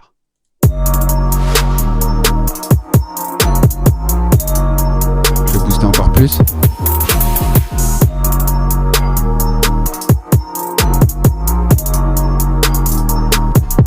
Ouais, le 10, c'est vraiment le max parce qu'après, au-delà, les charlies deviennent crades. Donc, on va comparer les deux réglages. Je vais le charger en double, le plugin. Je vais aller chercher le EQ de chez Sonox. Et on va se mettre deux presets différents. Et on va les comparer l'un et l'autre. Alors, il ne me l'a pas affiché. Je vais essayer de mettre Sonox peut-être. Voilà, il est là. C'est le EQ natif. Et donc, celui-là, je vais le remettre à 7000. Je sais pas pourquoi il me coupe dans mon élan. Voilà. Donc je l'active en mode plateau et je lui donne 3 dB. Je crois que j'avais mis 3 dB. Et donc là, on en a un qui a 10 dB à 20 000 et l'autre qui a 3 dB à 7000. Et on va comparer à tour de rôle. Ça, c'est celui à 20 000. Là, je l'ai retiré. Ouais. Bah, je trouve ça plus efficace en vrai à 7000. C'est un peu plus bourrin, un peu plus agressif, mais ça marche bien parce que ça donne juste de la clarté au global à notre prod. Voilà, donc ça c'est une technique, franchement, ça marche très très souvent. Donc en gros, on gère les deux extrémités du mix. On gère l'aigu, en fait. On rajoute un peu d'aigu pour donner de la clarté. On gère les infrabasses, les subs, on fait en sorte qu'elles débordent pas. Donc là, on les compresse en quelque sorte uniquement quand il y a besoin. On le fait pas de manière fixe, parce que si je mettais un equalizer pour retirer des infrabasses, pour le coup, on perdrait vraiment en patate. On aurait l'impression que le mix est tout petit derrière et ça serait pas joli. Donc on évite de faire ça de manière statique. C'est pour ça que j'ai utilisé un equalizer statique pour les aigus, mais j'ai utilisé un equalizer dynamique pour les graves. Donc ça, c'est vraiment les choses qu'on fait très souvent en mastering. Et après, ce que je pourrais faire pour finir vraiment, le mastering, ça serait de mettre une deuxième bande au niveau de l'équaliseur dynamique pour essayer de gérer les médiums s'il y a des fréquences qui sont un peu trop intrusives. Donc pour ça, il y a une fonctionnalité qui est vraiment cool sur celui-là, le Dynamic EQ, c'est qu'on peut écouter uniquement la bande de fréquences qu'on est en train de déplacer. Donc quand on clique sur le casque, en fait, il va me faire écouter uniquement ces fréquences-là.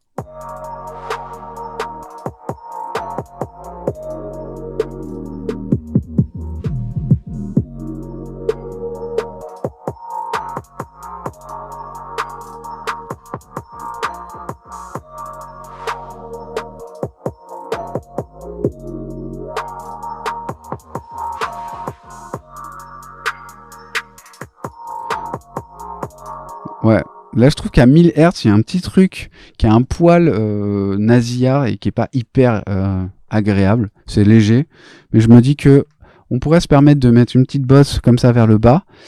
Alors non, c'est pas la target, c'est l'offset. Ou c'est non, je suis en train de m'emmêler. Je vais mettre l'offset à 0 et c'est la target que je vais mettre par exemple à -3. Et on va faire en sorte que ça compresse entre guillemets, que ça creuse un petit peu, on va dire, ces fréquences-là, donc 1000 Hz, uniquement quand il y en a trop. Donc pour ça, on va mettre en lecture. Et on va désactiver le casque ici, pour écouter l'ensemble de notre mix.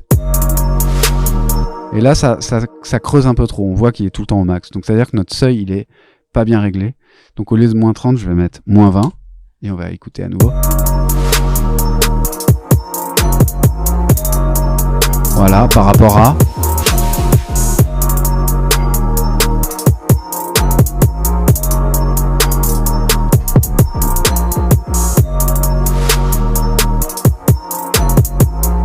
Voilà, c'est léger, mais ça permet d'arrondir un petit peu le son et d'avoir quelque chose de moins nasillard. C'est vraiment le terme qui me vient comme ça. C'est moins intrusif dans les fréquences médium, donc ça permet juste de contrôler, mais c'est très très doux. Là, ça fait un petit dB de réduction. C'est vraiment, encore une fois, c'est comme si on mettait du vernis un petit peu sur notre instru pour arrondir un peu les angles. Et là, du coup, on a contrôlé les basses, les médiums, et on a rajouté un peu de clarté dans les aigus. On a compressé un petit peu en mode loud et on a fini par limiter notre signal pour finaliser vraiment le mastering. Évidemment, c'est un mastering rapide, on pourrait aller plus loin, on pourrait vraiment faire encore d'autres choses, mais vu que c'est pas le thème de cet atelier, là on essaye de voir juste les grands principes du mastering. L'idée, c'est de gérer les fréquences et de gérer la dynamique. Donc c'est ce qu'on vient de faire, et là notre track, elle est prête à être exportée. On va pouvoir exporter notre chanson. Je me suis juste rendu compte que sur ma sub, on a un petit bruit quand même. J'avais déjà remarqué, ça me gênait pas, mais là, ça commence un peu à me gêner. Il y a un bruit un peu aigu à cause de la saturation qu'on a mise sur notre piste de sub. Du coup, c'est un peu dérangeant. Donc, on va quand même, avant l'export, on va se mettre un petit filtre. On va aller chercher le paramétrique EQ et on va filtrer les fréquences aiguës de notre sub. Voilà, c'est quand même plus propre, parce que sinon on a une sorte de pshhh. D'ailleurs, on le voit ici. Hein. Donc on va se mettre quoi, un high pass? Non, low pass. Voilà. Et on va lui mettre une pente un peu énervée. On va faire un truc un peu radical. Et on va se mettre à... Vu que c'est un sub, on peut se mettre aux alentours de 2000, je pense.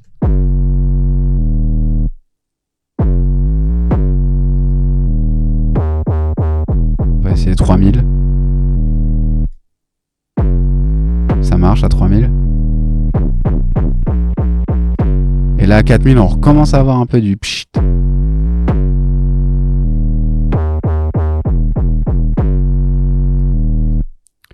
Ok. Donc là, à 3000, je suis bien. Donc on va écouter dans la prod quand même, voir qu'on entende toujours bien le sub, mais a priori, il n'y a pas de souci.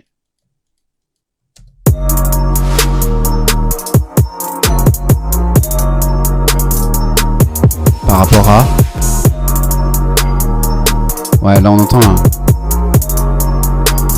En fait, c'est ça qui donne l'impression que c'est un peu crade au global. Donc là, le sub, vraiment, ça permet d'avoir encore un truc plus propre, de retirer ce pchit, qui est pas toujours là, mais qui est là quand on met beaucoup de saturation sur le sub.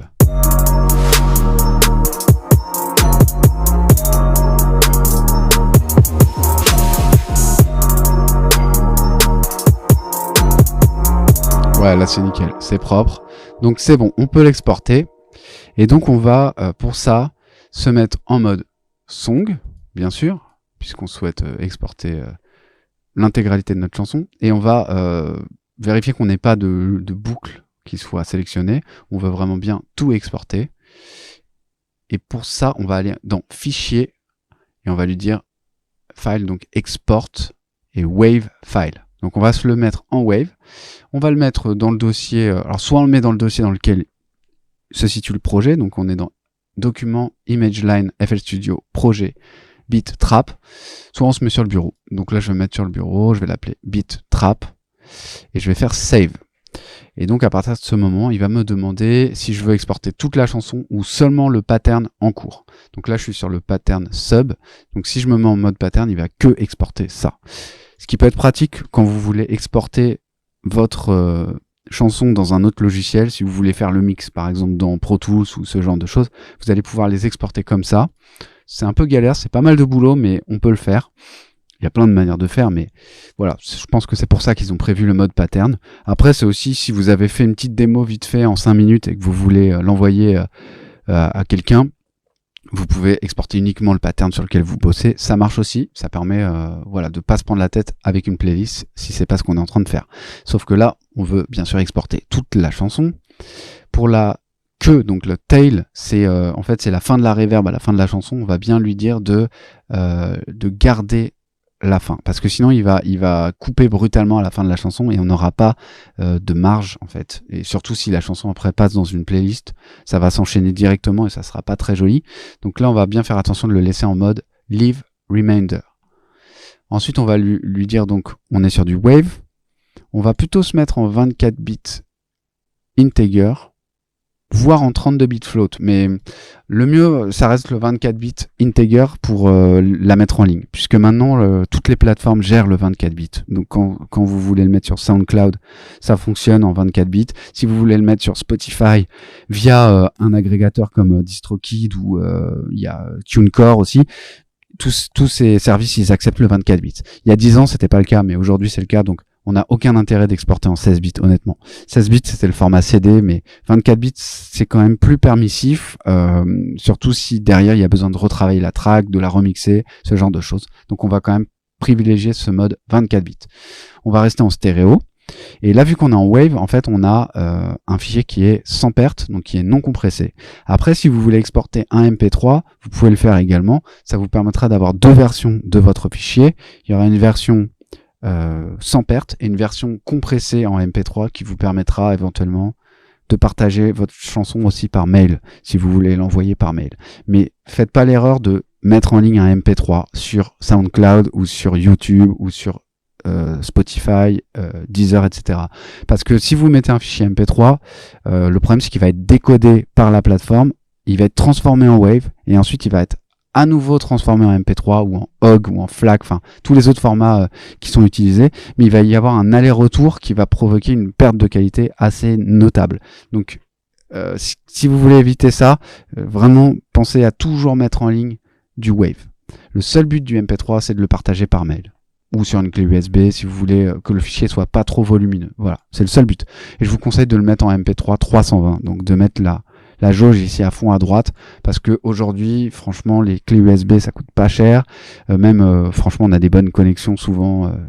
Si vous avez de la fibre, franchement, ça passe quoi. 320, ça reste des petits fichiers et la qualité sera bien meilleure que si vous vous mettez en 160 ou en 192. Donc voilà. Franchement, le MP3 toujours 320 pour ma part. Ensuite, pour la qualité. Par défaut, il se met en 32 points, mais le mieux c'est de le mettre quand même en 64 ou 128. Après 512, pour le coup, l'export va être un peu long. Si vous voulez vraiment la meilleure qualité, ça sera 512, mais ça va concerner uniquement les instruments du channel rack, donc les samples du channel rack. Tout ce qui est instrument virtuel du channel rack ne va pas être affecté par cette qualité. Ça va être uniquement les samples que vous avez retravaillés dans le channel rack, donc les snares, les kicks et tout ça. Effectivement, si vous avez joué sur la hauteur, si vous avez fait comme on a fait avec les hi-hat par exemple, on les a transposés vers les aigus et vers les graves, on a joué sur la hauteur des sons. Effectivement, si on se met en 512, on aura un son qui sera plus propre. Ceci dit, en trap, on veut pas forcément un son hyper clean non plus, donc peut-être que le 32 points fonctionne largement assez bien. Et même si on va sur les vieux sampleurs vintage des années 80-90, ils avaient pas ça en fait. Ils avaient aucune possibilité de resampler, et c'est ça qui faisait le son caractéristique des sampleurs. Donc eux, ils étaient carrément en linéaire, ils étaient sur quelque chose de très très crade, mais c'est aussi ça qui donnait le caractère au son. Donc pour le coup, n'hésitez pas à faire un export en 32, un export en 512, un export en 2, juste pour comparer, par curiosité. Faites-le une fois et vous verrez si ça vaut vraiment le coup. Ça dépend des styles de musique, mais franchement, même le 32 points, ça suffit à mon avis largement. Donc on met HQ for all plugins, ça permet quand même d'avoir la meilleure qualité de traitement quand c'est possible. Donc il y a certains plugins qui vous permettent d'avoir différents modes, en fait, un mode basse qualité et un mode haute qualité. Donc là on est sûr qu'on exporte.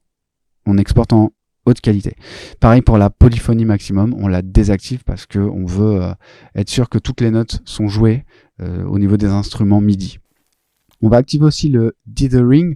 Puisqu'on est en 24 bits, en général, on préfère quand même utiliser le dithering, sachant que c'est pas du tout une obligation. Enfin, en fait, il faut même pas le mettre si vous êtes en 32 bits. Donc, si vous êtes en 32 bits, normalement, on met pas le dithering. Mais vu que là, on est en 24 bits, on va le mettre. C'est une bonne pratique. Ça fera pas une énorme différence dans le son, mais si vous voulez faire les choses proprement, quand on est en 24 bits integer, on met le dithering. Voilà. Donc, après ça, on va le laisser tel quel. On va pas splitter les tracks du mixeur parce que ça serait aussi dans le cas où vous voulez exporter des pistes séparément. Donc ça c'est pratique si vous voulez faire un export vers par exemple Pro Tools. Si vous voulez que chaque piste de votre table de mixage sorte individuellement dans un fichier séparé, vous allez cocher le split mixer tracks. Mais ici on exporte juste notre piste principale, notre master, donc on va pas cocher ça. Le tempo, on peut le sauvegarder, ça peut être pratique pour si un DJ veut le reprendre par exemple dans sa playlist, et s'il veut être au courant du tempo sans avoir besoin de rechercher le tempo, au moins il y aura des informations de tempo dans votre fichier. Donc c'est quand même pas mal de le mettre, ça pour le coup. Et sur le reste, on est bon. On a bien activé les effets sur la piste master, donc c'est notre mastering, parce que si on désactive ça, on n'aura pas les effets sur la piste master. Mais si vous voulez par contre envoyer votre chanson à un studio de mastering, ça c'est un autre cas de figure. Si vous voulez pas masteriser votre track vous-même, si vous voulez que ce soit un studio de mastering qui s'en occupe, dans ce cas-là, je vous conseille de désactiver ça. Donc on désactive les effets sur le master. Et du coup, dans ce cas-là, on préfère exporter en 32 bits float parce que, vu que c'est du mastering derrière, c'est pas grave s'il a un fichier float parce que lui, de toute façon, il va le réduire en 24 bits. C'est un peu technique, mais en gros, retenez que si vous masterisez vous-même votre piste, vous allez la mettre en 24 bits, donc dithering, et on va activer les effets du master. Par contre, si vous voulez l'envoyer à un studio de mastering, vous allez plutôt vous mettre en 32 bits. Du coup, on va désactiver le dithering, puisqu'il sert à rien. Et ensuite, on va désactiver les effets du master. Voilà, les deux cas de figure principaux. Et du coup, dans mon cas de figure ici, vu que j'exporte une track qui est masterisée, je vais le laisser en 24 bits avec le dithering et avec les effets du master. Donc maintenant, je vais lui dire de commencer à exporter ma chanson, et je peux même lui dire de me montrer les fichiers quand il a fini, comme ça au moins il va m'ouvrir une fenêtre avec le fichier et j'aurai pas besoin de le rechercher sur mon ordinateur, je l'aurai directement et ça me permettra de le réécouter et je vous conseille de toujours faire ça. Une fois que vous avez exporté votre chanson, pensez à bien réécouter le fichier, parce que parfois il peut y avoir des petits problèmes. Sur FL Studio, j'ai pas trop de soucis, mais avec certains softs, on peut avoir des surprises. Donc c'est toujours une bonne idée quand même de réécouter le fichier qui a été exporté avant de le mettre en ligne. Donc c'est parti, je clique sur Start et on va rendre notre chanson.